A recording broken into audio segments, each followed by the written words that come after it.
Jo crec que Dalí, al ser un personatge tan curiós, la curiositat va fer que sempre explorés, no es conformava amb el que trobava, no es conformava amb la tela, no es conformava amb la tècnica, no es conformava amb el surrealisme, sempre volia trencar i més enllà.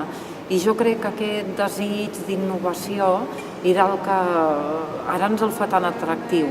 I també alhora tot aquest component tan surrealista, quan parlen de desig, misteri, atzar, perquè quan veiem un oli de Dalí, a la majoria, hi ha un component de misteri que no sabem desxifrar, no?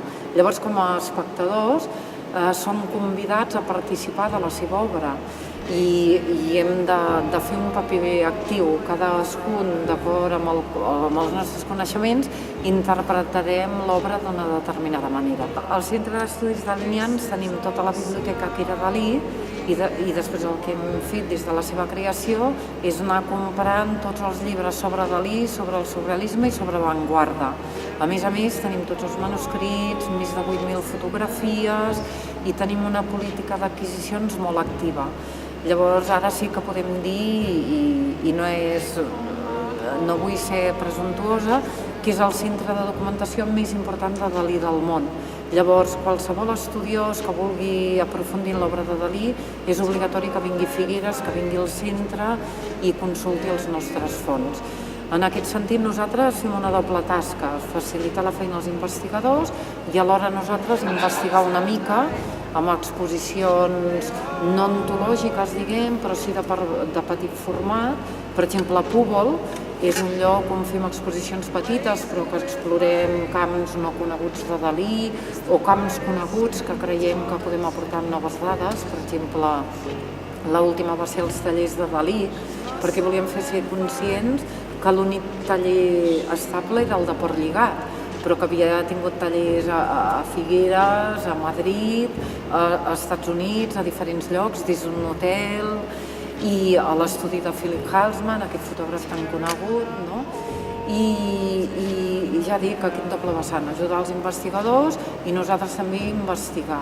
Hi ha molts investigadors de França, també han vingut de Taiwan, Japó, Austràlia, Alemanya també i Estats Units. Vull dir que venen investigadors de tot el món.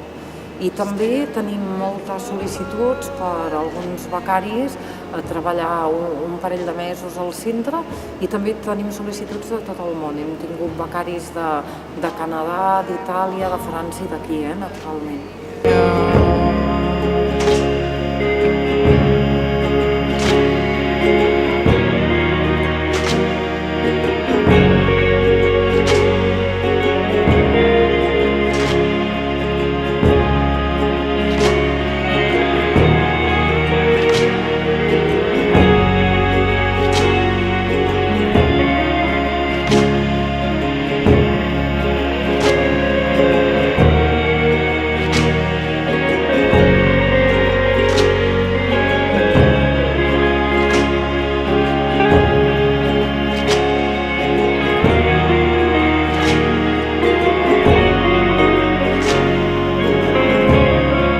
Jo crec que és absolutament important, imprescindible, diria, conèixer l'obra escrita de Dalí per entendre'l, no?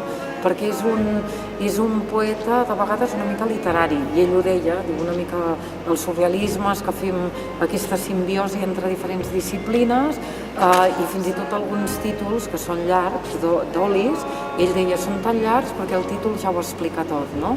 I hi ha una obra bàsica que és Vida secreta de Salvador Dalí que tots hauríem d'entendre. Jo crec que és un llibre que t'explica bastant Dalí. Nosaltres diguem des de la Fundació que és la seva darrera gran obra, no? Ell hi treballa al 61, ja es decideix que aquest teatre sigui el Teatre Museu Dalí i a partir del 70 fins al 74 que s'inauguri treballa molt seguit, no? I aquí s'ha parlat de teatre de la memòria, que a mi m'agrada molt, perquè conté vida i obra, i també tots aquests elements que veiem és un univers que ell crea i el fa diferent, el fa completament diferent. O sigui que jo crec que és imprescindible visitar el Teatre Museu Dalí per entendre Dalí. I a més, que està en el seu paisatge, sense l'Empordà, sense Figueres, sense Cadaqués, i Roses també hi ha moltes referències, no es pot entendre Dalí. És una sort que tenim, no?, que estigui tan vinculat amb un paisatge. I el surrealisme de Dalí, ell ho deia, és pintura feta a mà. Vull dir que es basa en la hiperrealitat, a la realitat suprema, no? I la realitat és el seu paisatge. I la llum, el cel després d'un dia de tramuntana, és bàsic. Dalí per l'Empordà i l'Empordà per Dalí.